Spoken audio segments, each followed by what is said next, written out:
So Greg, as promised, here's the information on the playthrough for Kenka Bancho. Kenka Bancho is a fighting game for the PSP that was released in 2009, I think.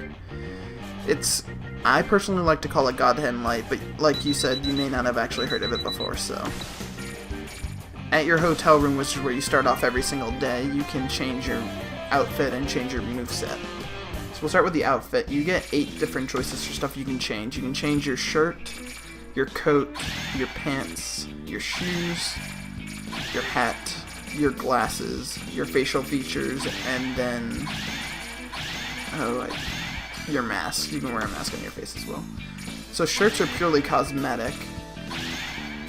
Pants and coats are mostly cosmetic, but they also have what's called a certain amount of pockets.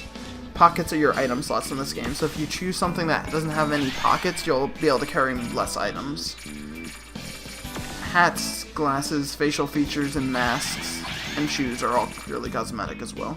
The only ones that matter for actual gameplay purposes are the pants and the coat. So we can also take a look at our moveset. In this game, it has I'll say moderately deep, although semi-stale combat system. So you have a basic 3-hit combo, which is mapped to the square button. And you have a combo finisher, which is mapped to the triangle button. So every move has a certain power rating, which dictates the amount of damage it does. Higher power moves are usually slower, so it's up to you to choose whether you want a fast combo or a slower combo. And since this is part RPG, you also can raise your stats to accommodate for that if you want to move faster and still be able to use slower combos.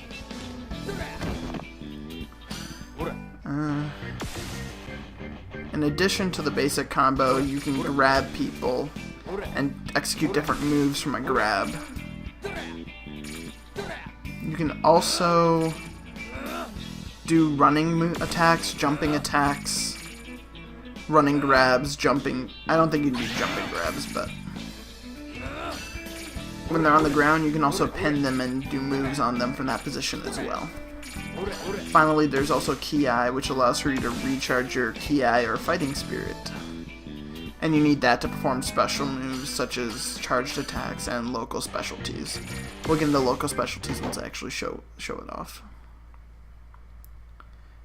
So the plot of this game is that you're a tough guy from a certain district in Japan. I chose the Nara district because Shikamaru is my favorite person ever. And you're the tough guy from this district, and the goal of the game is to become the #1 tough high school student in Japan. For some reason, all of Japan's high schools have decided to go on a school trip to Kyoto at the same time. So the Bancho of each area decided to hold a fighting tournament to decide who is #1.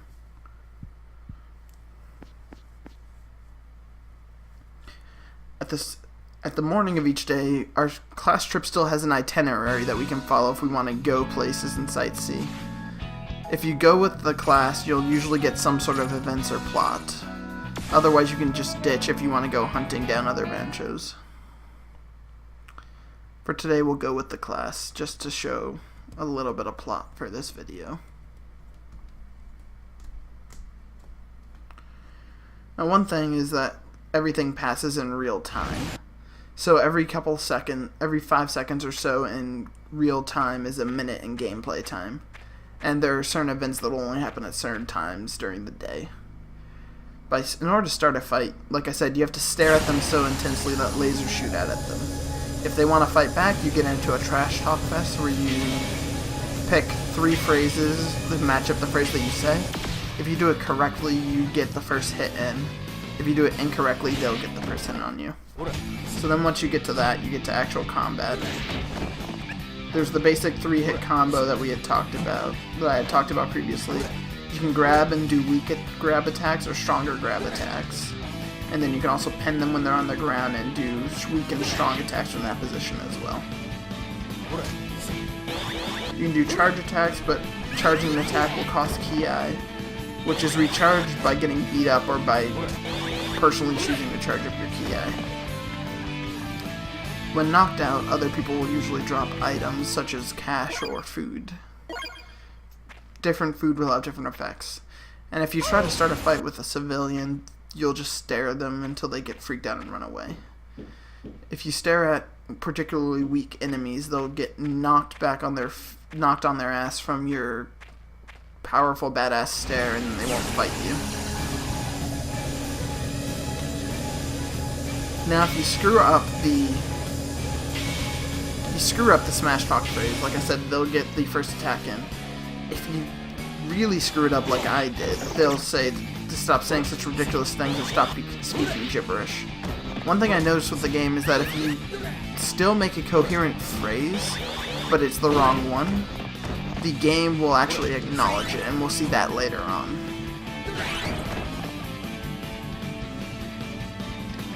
So we'll pick up some more items, some more cash.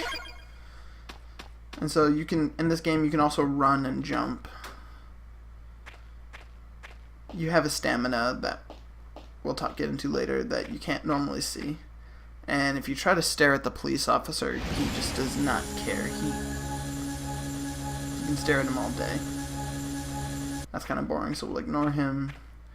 Any large glowing circles are usually some sort of plot item or some sort of Bancho fight.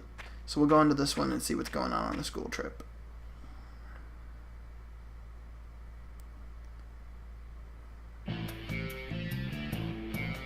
One thing I've noticed, one sad thing about this game is that it doesn't have really any voice acting at all. Which is really weird for an Atlas game, because Atlas games usually are known for their really good voice acting. It could be that this is a portable title, so they didn't want to do any voice acting, but it may be the company that made it just didn't have any voice acting capability.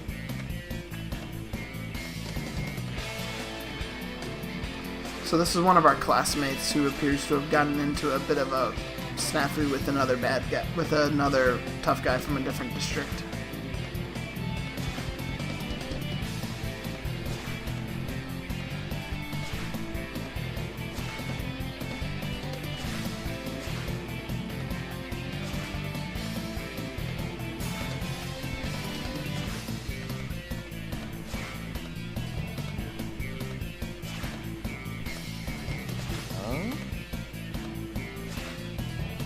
Of course, our bad guy is a jerk with a heart of gold, so he always protects the ladies.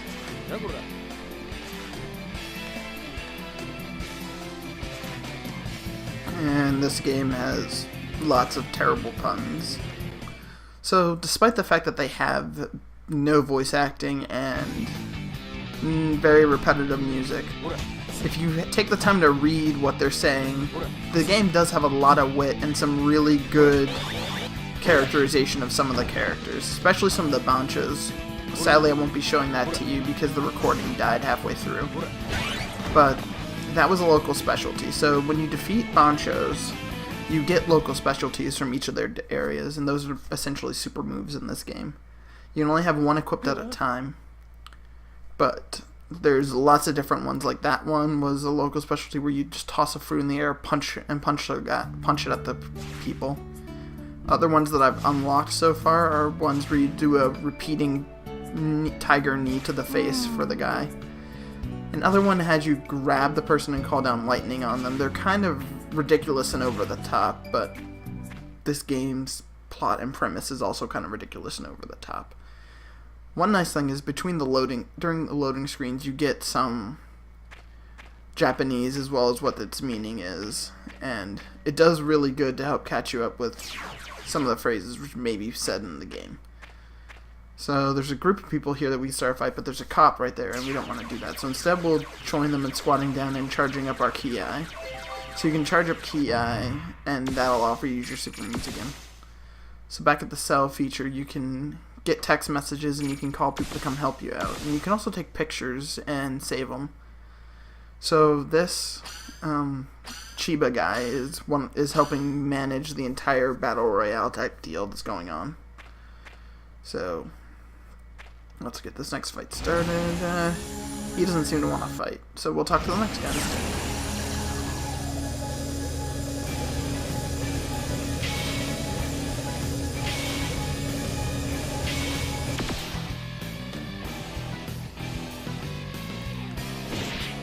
So one of the there's not a lot of Smash Talk phrases that you can do. Well, there are a lot, but there aren't a lot of correct ones, varied ones. Which is kind of sad because it could get really interesting sometimes. So you can pick up any items that they drop in the middle of a fight, so they'll sometimes drop clothing like that t-shirt. And some new people join in. So, in a fight, if any more enemies walk into the area of the fight, they can jump in immediately. So fights can wind up dragging on for a lot longer if enemies keep walking into the area. So to try and speed this up, I do a local specialty on one of them.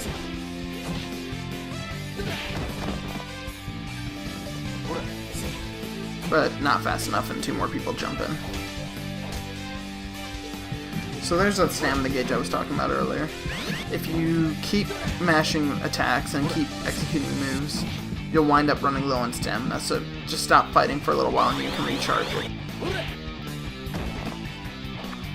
So to try and pick up some of the items before they disappear. I get the cash, which is really the only thing I need. So as you attack enemies, if you deal them a certain amount of damage or use certain moves on them, they'll get stunned. And when they get stunned, they're open to pretty much any type of attack. That's usually a good opportunity to pull off a charge attack or a local special on them if the local special has a lot of charge up.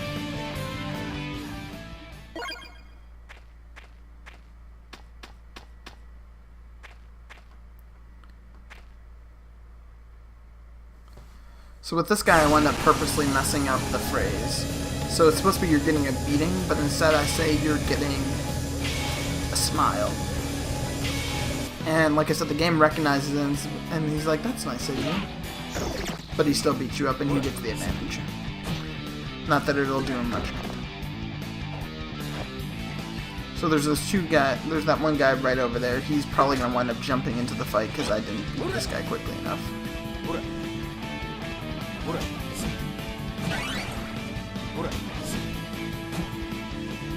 So one of the problems I have with this game is that it doesn't really have any sort of lock-on options, so a lot of my moves I wind up whiffing more often than I should. Which is a slight problem. Since my pockets are full, I can't pick anything else up. So, with this one, the enemies can stare at you too and try and start you into a fight. This actually is more useful for some cases, as we'll see pretty soon. But you can only start the fight by staring at the correct guy. So what happens in these ones is that he's going to attack you. And if you do the smash talk properly, you'll dodge and counter.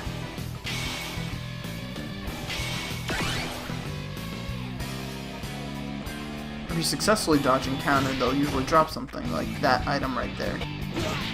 That's one of the class itineraries. So by dropping a class itinerary, you can find out what that particular district is doing. So if a police officer shows up, some of the enemies will just flee the scene. I don't think there's any penalty, because I don't think this cop will actually chase after you.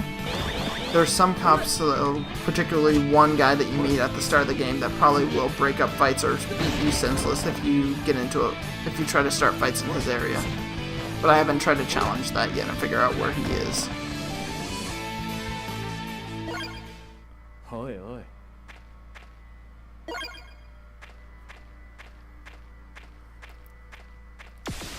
So, like I was saying, the itineraries will tell you where each of the classes is at any particular point in the week, which, more importantly, will tell you that where their banchos are, so you can fight a bancho and get him to join you. This game's at the start of the plot, they decide that they're following what's called the peon rules. So if you beat a bancho, you get his local specialty, and you can call him to help you out in later fights if you need to. The green one is our district that we already had. That since we're the bancho of that area, we obviously already defeated it. Blue areas have red flags, and those are banchos that we personally defeated. Since there's this peon rule going on, if you beat a bancho, you not only get him as your peon, but you also get all of his peons as your peons. So beating up the bigger wigs will give tougher fights, but you'll get more people from it. So that one area that was in red was an area that we conquered by proxy of beating the guy. Now you only get 2 to 4 chances to find and fight a Bancho, so you have to try and collect as many itineraries as possible so that you can figure out where they're all going to be at early on.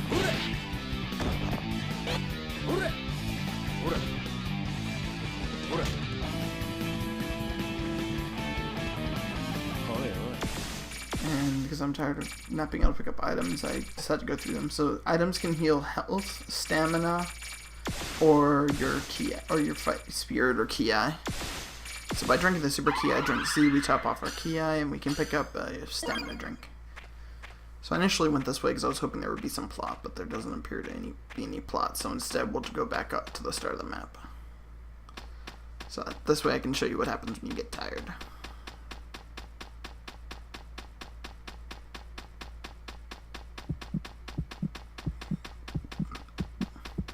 So as you get more and more tired, your heart will beat faster and faster, and if it beats too fast, you wind up having to get tired, recharge. So we're going to recharge, and he's going to stare at us disapprovingly, and with that, I'm going to cut the video. So thanks for watching, and maybe I'll do an LP of this if it looks like it might be something interesting.